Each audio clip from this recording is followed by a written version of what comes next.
So to really understand what Tantra is, I like to paint a little picture of the differences between masculine and feminine spirituality and meditation practices.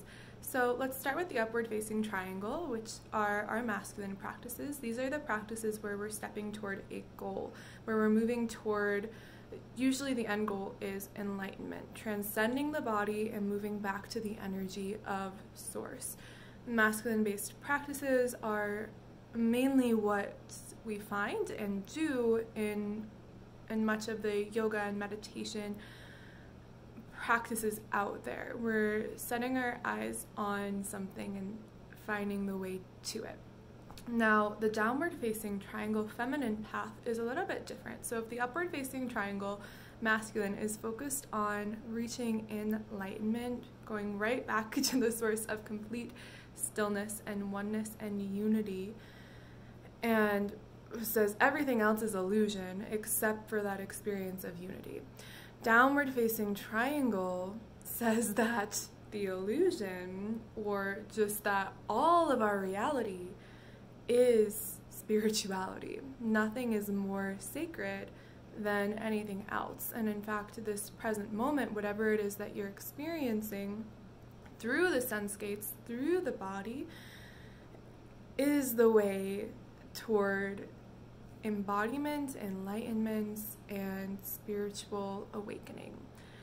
And so a big difference between these two paths, masculine and feminine, revolves around the senses. And the feminine path, we're really tuning into our sense gates, using the 5 senses and using those as focal points for meditation. Really, in the feminine path, anything and everything can be a meditative focus.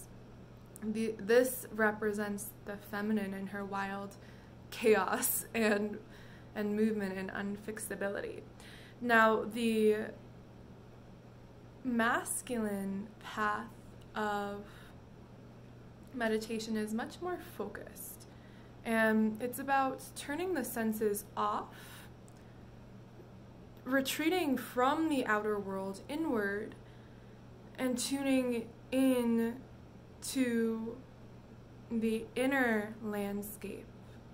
So turning the senses off, this is a practice called pratyahara, sense withdrawal, and moving inward toward the energy of source.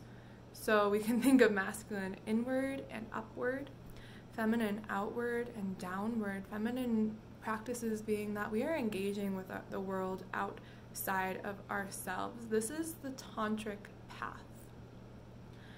So tantra is a merge of both masculine and feminine practices, but what makes it really special is that most lineages have forgotten this juicy, shamanic, earth-based feminine source energy that is so important to our health and happiness and livelihood, and just focus on masculine. And that's really true of our whole entire world right now, is that we're very hyper focused on the masculine in every really sense of the word.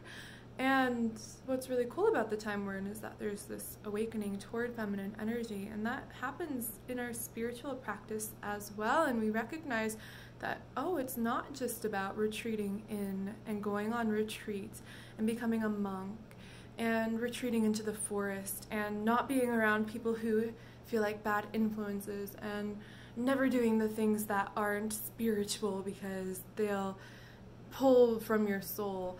Really, the feminine practice is to recognize and realize that who and where and what you are in this moment is already there. You're already there. There's nowhere you need to go, nothing you need to do or be to be more spiritual or enlightened or embodied than you already are. So that is the tantric path.